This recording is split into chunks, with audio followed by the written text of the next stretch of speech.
அனைவருக்கும் வணக்கம். பன்னீர் சோசரியில் இன்றைக்கி என்ன ப்ரோமோ நடந்துச்சுன்னு பார்க்கலாம். தங்கமயில் வந்து சரவணனுக்காக சாப்பாடு எடுத்து வைக்கிறதுக்கு கேரியர் எல்லாத்தையுமே எடுத்து டிஃபன் பாக்ஸில் ஃபுல்லாமே பேக் பண்ணிகிட்டு இருக்காங்க. ஆனாலும் கோமதி ரூம்லேருந்து வெளியில் வராங்க. என்னடி பழையபடி ஆரம்பிச்சிட்டியா, சாப்பாடு கேரியரில் தூக்கிட்டு போக ஆரம்பிச்சிட்டியா அப்படிங்கிறாங்க. இல்லைத்த, அவர் தான் சாப்பாடு கொண்டு வர சொன்னார் அப்படிங்கிறாங்க. இதுக்கு தான் சொன்னேன் ஆரம்பத்திலே, அவனுக்கு வந்து டிஃபன் பாக்ஸ் கேரியரை கொண்டு போய் சாப்பாடு கொடுத்து பழக்காத அப்படின்னு சொல்லி ஆரம்பத்திலே சொன்னேன். நீ கேட்டியா? சரி, இப்போ நீ கொண்டுட்டு போகிற, நீ போகிற வழியில் எல்லோரும் பார்ப்பாங்க. இப்படி தலையில் வந்து அடிபட்டிருக்கு, பிளாஸ்டிக் போத்திருக்கு, இதோட போகும்போது பார்க்குறவங்க என்ன நினைப்பாங்க, என்ன ஏது எதுக்கு என்னன்னு கேட்டுக்கிட்டே இருப்பாங்க. நீ எல்லாருக்கும் பதில் சொல்லிட்டு போகிற, பரவாயில்ல. சரவணன் கூட ஒர்க் பண்ணுறவங்க என்ன பண்ணுவாங்க, இந்த மாதிரி அடிபட்டிருக்கு, அப்படி இருந்தும் கூட இவர் சாப்பாடு இட்டு வர சொல்லியிருக்காரு அப்படின்னு சொல்லி உன் வீட்டுக்காரை பற்றி தப்பாக பேச மாட்டாங்களா? இது கூடவும் அவன் யோசிக்காமல் உன்னை சாப்பாடு கொண்டு வர சொல்லியிருக்கான் அப்படின்ட்டு கோமதி பேசிகிட்டு இருக்காங்க. இல்லத்தே, அவர் தான் அப்படின்னு சொல்லி என்னமோ நீ தான் இந்த மாதிரி தேவையில்லாமல் பழகிட்டு இருக்க அப்படின்னு பேசிகிட்டு இருக்கும்போது பழனி வந்துடுறாங்க. ஏக்கா, எத்தனை ஃபோனுக்கா மாறி மாறி ஃபோன் போட்டுக்கிட்டே இருக்கேன்னு. டே, அவர் நல்லா இருக்காரா, அவர் எப்படி இருக்காருன்னு கேட்குறக்காதானே ஃபோன் போட்டேன். ஆனால் நீ ஃபோன் ஓதடையே எடுத்து ஏதாவது பேசுனியாடா அப்படிங்க. என்னக்கா நீ வேறு மச்சானை பற்றி கேட்கறது தான் ஃபோன் போடுறேன்னு எனக்கும் நல்லாவே தெரியுது. ஆனால் மச்சான் பக்கத்துலேயே இருக்காரு, அவரை வச்சுக்கிட்டு நான் எப்படி பேச முடியும்? அதனால தான் நான் பேசாமல் ஃபோனை எடுக்காமே இருந்தேன். இப்போ டெலிவரி கொடுக்குற சாக்கில் டெலிவரி சீக்கிரமாக கொடுத்து முடிச்சுட்டு உங்ககிட்ட நேரிலே பார்த்து பேசிடலான்னு சொல்லி தான் வந்தேன் அப்படிங்கிறாங்க. இல்லைடா, அவர் எதுவும் கோவமாக இருக்காரா இன்னும், அதுக்காக தான்டா ஃபோன் போட்டேன்னு. அக்கா, கோவமாக இருக்காரா? அதெல்லாம் எதுவுமே கிடையாது. ராஜியை பற்றி ஆஹா ஓஹோன்னு புகழ்ந்து பேசி தள்ளுறாரு போ அப்படிங்கிறாங்க. என்னடா சொல்கிறேன்னு. ஆமாக்கா, ராஜி தைரியமான பிள்ளை, ரொம்ப பொறுப்பான பிள்ளை, ரொம்ப நிதானமாக பேசுகிறா, ரொம்ப தெளிவாக எல்லாத்தையுமே விளக்கி சொல்கிறா, அப்படி இப்படின்னு சொல்லி நல்லா ஆகா ஓகோன்னு பாராட்டுறாரு தெரியுமா அப்படிங்கிறாங்க. அப்போனா சித்தப்பா மாமா வந்து டியூஷன் எடுக்கிறதுக்கு சம்மதிச்சிட்டாங்களா அப்படின்னு சொல்லி தங்கமயில் கேட்குறாங்க. அதுதாம்மா இல்லை, அவரை பற்றி ஆகா ஓகோன்னு புகழ்ந்து பேசுகிறத தவிர டியூஷனை பற்றி மூச்சு விட மாட்டேங்கிறாரு. எனக்கு என்னமோ 90% டியூஷன் எடுக்க விட மாட்டார் அப்படிங்கிற மாதிரி தான் எனக்கு தோணுது அப்படிங்கிறாங்க. ஆனால் ஃபோன் வந்துடுது பார்த்தீங்களா, அவர் தான் ஃபோன் போடுறாரு. மச்சான், சரிம்மா சந்தா வந்துடுறேன் அப்படிங்கிறாங்க. ஆமாம், நான் டெலிவரி கொடுத்து முடிக்கிறது எப்படிக்கா இவருக்கு தெரியும்? டெலிவரி கொடுத்து முடிச்சிட்டியான்னு உடனே கடைக்கு வர சொல்கிறாரு.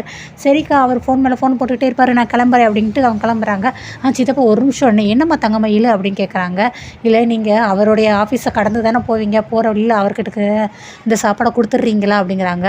சாப்பாடா? சரிம்மா கொடுத்துரு, நான் போய் கொடுத்துக்கிறேன் அப்படிங்கிறாங்க. பரவாயில்லையே, நான் சொன்ன அறிவுரை கேட்டு உடனே திருந்துட்டியே அப்படிங்கிறாங்க. இல்லைத்த, நான் தான் போகணுன்னு நினச்சேன், இருந்தாலும் வீட்டில் வந்து ஒட்டடை எடுக்கணும், தூசியை துடைக்கணும், இந்த சமையல் வேலையை பார்க்கணும், வீடை பெருக்கணும், துணி துவைக்கணும், வேலை நிறைய இருக்குது, அதனால தான் தே அப்படிங்கிறாங்க. சரி இருந்தாலும் பரவாயில்ல அப்படிங்கிறாங்க. அறிவுரையா? என்ன அறிவுரைக்கா நீ சொன்ன அப்படின்ட்டு பக்கத்தில் அவர் தம்பி கேட்குறாங்க. இல்லைடா, சாப்பாடு எடுத்துகிட்டு போகிறேன், ஏன்னா இந்த மாதிரி பழக்கப்படுத்தாதன்னு சொல்லி சொன்னேன்னு. ஆமாம்மா, அக்கா சொன்னது சரியான அறிவுரை தான். நீ இப்படியே சாப்பாடு எடுத்துகிட்டு பழகி போனான்னு வச்சுக்கோ, மாப்பிள்ளை வந்து பயங்கரமாக திமிர் பிடிச்சோன்னு ஆயிடுவோம். அதனால் நீ அதெல்லாம் பழக்கப்படுத்தாத, நான் கொடுத்துட்றேன் இன்றைக்கி ஒரு நாள், அதனால் ஒன்றும் பிரச்சனை இல்லைன்ட்டு வாங்கிட்டு போயிடுறாங்க. நெக்ஸ்ட்டு சரவணன் வேலை பார்க்குற இடத்த காட்டுறாங்க. சரவணனுடைய வேலை பார்க்குற கீழே உள்ளவர், அண்ணே நான் போய் சாப்பிட்டு வரேன் உடனே. சரி பண்ணி போயிட்டு வான்னு சரவணன் சொல்லிட்டு, மணி என்ன ஒன்றுக்கு மேலே ஆச்சு, இன்னும் தங்கமயில காணுமே, சாப்பாடு கொண்டுட்டு வரலையே அப்படின்னு யோசிக்கும்போது அவங்களுடைய மாமா வராங்க. என்ன மாமா கையில் கேரியர் இருக்குது, மாமா கொண்டுட்டு வராருன்னே. வாங்க மாமா, வா மாமா, உட்கார் மாமா அப்படிங்கிறாங்க. சரி உட்காந்துறாரு. என்ன மாமா நீ சாப்பாடு கொண்டு வந்திருக்க, அது மயில் என்னாச்சு அப்படிங்கிறாங்க. ஏன்டா மாப்பிள்ள, தங்கமயில் கையால் வந்து சாப்பாடு பரிமாறி அவள் ஊட்டி விட்டா தான் சாப்பிடுவியோ, வேணா நீ ஒரு நாள் நான் ஊட்டி விடட்டுமா, நீ சாப்பிட்றியா அப்படிங்கிறாங்க. என்ன மாமா இப்படி சொல்கிறேன்னே. அப்புறம் என்னடா, அந்த பிள்ளைக்கு வீட்டில் வேலை இருக்கான், துணி துவைக்கணுமா, வீடை சுத்தம் படுத்தணுமா, அதனால தான் என்னை கொண்டு போய் கொடுக்க சொல்லியிருக்காங்க அப்படிங்கிறாங்க. சரிடா மாப்பிள்ள, இந்த உங்கள் அப்பா தான் மாதிரி ஃபோனை போடுறாரு, உங்கள் அப்பாவுக்கு நான் இல்லாமல் கடையை 5 நிமிஷம் நடத்த முடியல, நான் கிளம்புறேன்டா மாப்பிள்ள அப்படின்ட்டு அவரை வச்சுட்டு போயிடுறாங்க. உடனே இவங்க வந்து ஃபோன் போடுறாரு. என்ன மெயில், நீ சாப்பாடு கொண்டு வருவேன்னு பார்த்தேன், நீ கொண்டுட்டு வரலையா அப்படிங்கிறாங்க. இப்போ யார் கொண்டு வந்தால் என்ன, சாப்பாடு வந்து காலங்காலத்தில் அந்த நேரத்துக்கு சாப்பிடணும், அதான் என்ன அப்படிங்கிறாங்க. இல்லை மெயில், உங்கள் கையால் சமைச்சது நீயே பரிமாறி நீயே எனக்கு ஊட்டி விட்டா நல்லா இருக்கும்ல அப்படிங்கிறாங்க. ஆமாம் அப்படின்ட்டு மயிலுக்கு வந்து இங்கே கோவமாக இருக்காங்க. சரி நீங்கள் சாப்பிடுங்க, எனக்கு வேலை இருக்குது அப்படிங்கிறாங்க. என்ன மயில் இப்போலாம் வேலை இருக்குங்கிற, முந்தையெல்லாம் ஃபோனை போட்ட உடனே மாமான்னு சொல்லுவேன், இப்போ அலோன்னு சொல்கிறேன், என்ன ஏதுன்னே சரியாக கேட்க மாட்டேங்கிறேனே. சரி சொல்லுங்கள் மாமா அப்படிங்கிறாங்க. இல்லை, நீ இப்போ தான் சரியாகவே என் கூட பேச மாட்டேங்கிறேன், அப்படிலாம் ஒன்றும் இல்லை, நீங்கள் சாப்பிடுங்க, சாப்பிட்டு காலங்காலத்தில் வேலையை பாருங்கள், எனக்கு வேலை இருக்குன்னு. சரி மயில், நான் சாயங்காலம் வந்து உன்னை பார்க்குறேன், மத்தியானம் உன் மூஞ்சை பார்க்கலான்னு ஆசையோடு இருந்தேன், நீ தான் என்னை ஏமாற்றிட்ட அப்படின்ட்டு ஃபோனையும் வச்சுறாங்க. சரி மயில் இங்கே வேலை பார்த்துட்ருக்காங்க. அதுக்கடுத்து ராஜியை கதிரை காட்டுறாங்க. என்ன இன்னும் ஒரு மாதிரியே உட்காந்துருக்க அப்படிங்கிறாங்க. இல்லை மாமா என்ன முடிவு சொல்ல போகிறாரு ஏதோன்னு சொன்ன பார்த்தா ஒரு மாதிரி படபடப்பாக வருது அப்படிங்கிறாங்க. சரி நான் சொல்கிறேன், அப்பா வந்து கண்டிப்பாக 90% வேண்டாம் தான் சொல்லுவார், அப்படி சொன்னார்னா நீ அமைதியாக இருந்துக்கோ சரியா, நான் பேசிக்கிறேன், நான் சொல்லி எப்படினாலும் சம்மதிக்க வைக்கிறேன், டியூஷனுக்கு வந்து உன்னை எடுக்க வைக்கணுங்கிறது என் பொறுப்பு சரியா அப்படின்னு சொல்லி பேசிகிட்டு இருக்கும்போதே பாண்டியன் உள்ளே வந்து உட்காந்துடுறாரு. ஆனால் கோமதி அப்படிங்கிறாங்க. அவனே அவங்க அம்மாச்சி வந்துட்டு, வாங்க சாப்பிட்றீங்களா, குளிச்சுட்டு வரீங்களா, போய் சாப்பாடில் எடுத்துக்கிட்டேன்னே. இல்லை அதுக்கு முன்னாடி நான் ஒரு விஷயம் பேசி முடிக்கணும் அப்படிங்கிறாங்க.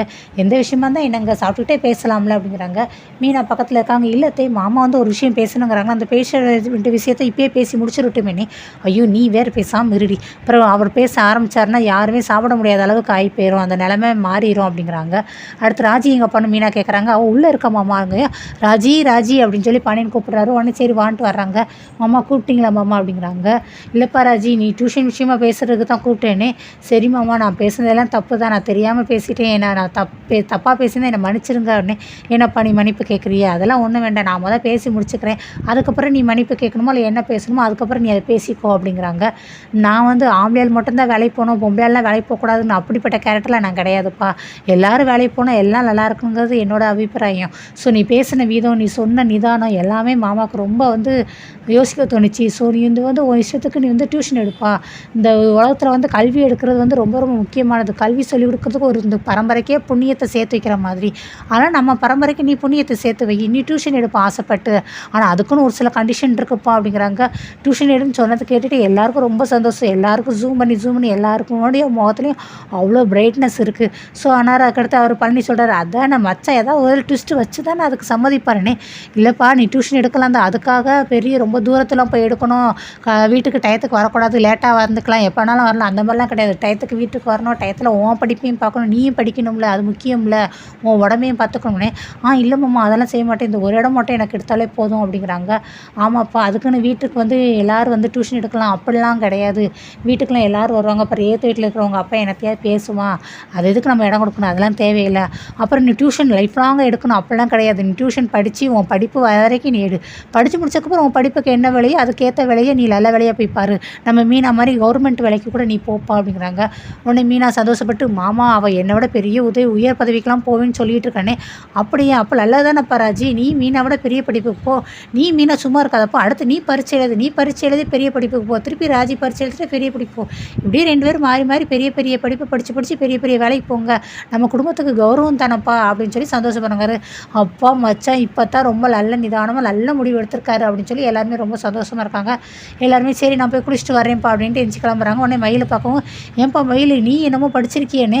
ஆமாம்மாம்மா நான் எம்ஏ இங்கிலீஷ் லிட்ரேச்சர் படிச்சிருக்கேன் அப்படிங்கிறாங்க.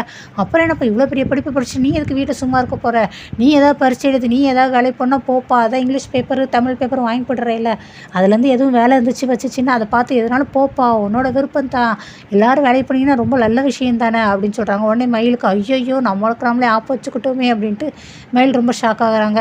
அடுத்து அவர் நான் குளிச்சுட்டு வரேன் சாப்பாடு எடுத்து வை கோமதின்ட்டு உள்ளே போயிடுறாரு. கங்க்ராச்சுலேஷன் ராஜி, வாழ்த்துக்கள் ராஜி, டியூஷன் நினச்சதை சாதிச்சிட்டடி, வெரி குட் அப்படின்ட்டு எல்லாரும் கங்க்ராச் பண்ணி கோமதியும் அவங்களுக்கு வந்து கை வச்சு சொடக்கெல்லாம் போடுறாங்க. அடுத்து ராஜிக்கு ரொம்ப சந்தோஷமாக ரொம்ப ஹாப்பியாக இருக்குது. மயில் தான் இங்கே அப்படியே ரொம்ப ஷாக்கிங்கில் இருக்காங்க. அதுக்கடுத்து ராஜி வந்து கால் மேலே காலை போட்டுட்டு அவங்க ரூமில் உட்காந்து ரொம்ப super Raji, very good Raji, நினச்சதை சாதிச்சிட்டா அப்படி இப்படின்ட்டு ஆஹா ஓக்கணும் அவங்களுக்கு அவங்களே பாராட்டி ரொம்ப சந்தோஷமாகறாங்க. இதை கதிர் பார்த்துட்டு, எப்பாடி தெனாவட்டு ரொம்ப ஓவர் அதிகமாக இருக்கேன் அப்படின்ட்டு உள்ளே போகிற ரூமுக்குள்ளே. உடனே ராஜா அப்பையும் கை மேலே 2 கையை தூக்கி போட்டு தலையில் வச்சுட்டு அப்படியே போஸ்லாம் பயங்கரமாக கொடுக்குறாங்க. என்ன தூங்க போறியா அப்படிங்கிறாங்க. இல்லை துபாய்க்கு ஃப்ளைட் ஏற போகிறேன்னு. என்ன ரொம்ப நக்கலாக பேசுகிற அப்படின்ட்டு ராஜி கேட்குறாங்க. பின்ன என்ன நீ கேட்குற கொஸ்டின் அப்படி தானே இருக்குது, சரி எங்கள் அப்பா டியூஷன் சம்மதிச்சிட்டாங்க, இங்கே ரொம்ப ஓவர் சந்தோஷமாக இருக்குது போலுக்கண்ணே. ஆமாம் பின்ன மாமா இப்படி சம்மதிப்பார் நான் நினச்சி கூட பார்க்கல, எனக்கு எவ்வளோ சந்தோஷமாக இருக்குது தெரியுமா அப்படிங்கிறாங்க. சரி அதெல்லாம் சந்தோஷமாக நல்லா தான் இருக்கும், சரி நீ படுக்க போறியா, நான் எந்திரிச்சிரு அப்படின்ட்டு சேரில் எந்திரிச்சு நகட்டி விட்றாங்க. திருப்பி அவர் சேரை போட்டு உட்கார்றாரு. என்ன தூங்கலையா அப்படிங்கிறாங்க. இல்லை அதுக்கு முன்னாடி நான் ஒரு விஷயம் பேசணும், பேசிவிட்டு நான் அப்புறமா தூங்குறேன் போய் அப்படின்ட்டு. நீ வந்து எங்கள் அப்பா கிட்ட நிதானமாக பேசி ஃபஸ்ட்டு வந்து நீ டியூஷன் எடுக்கணும்னு நினச்சி சொன்னதை நான் கூட வேண்டானே, அப்புறம் உன் இடத்துல இருந்து நான் சரி ஓகேன்னு சொல்லி அதுக்கு வந்து நானுமே அதை வந்து புரிஞ்சுக்கிட்டேன். நீ எடுத்து அம்மாட்ட சொல்லணும்னு நினச்சி அம்மாவை வந்து பேச வச்சேன், ஆனால் எங்கள் அம்மாவால் பேச முடியல. அப்போ கூட யோசித்தேன் உன்னோட விஷயத்தை நீ பேசினா சரியாக இருக்கணும், அதே போல் நீயும் உன் விஷயத்துக்காக நீ எங்கள் அப்பா கிட்ட போய் கரெக்டாக நிலைமையில வாதாடி பேசின பற்றியா, அங்கே இருக்கிற உனக்கு வேணுங்கிறத நீ பேசி கரெக்டாக எல்லாரையும் புரியும்படி செஞ்சுக்க பார்த்தியா, அந்த இடத்துல தான் இருக்க. இந்த நிதானமும் இந்த அக்கறையும் தான் உன்கிட்ட வந்து உன்னை தூக்கி வைக்கிறது. ஸோ இது எப்போவுமே நீ கைவிடாது, எப்போவுமே உனக்காக நீ பேசு, அடுத்தால எதிர்பார்க்காத, வாழ்த்துக்கள் அப்படின்னு சொல்லி அவர் கை கொடுக்குறாரு. ராஜி ரொம்ப தேங்க்ஸ் அப்படின்னு சொல்லி இதுங்கிறாங்க.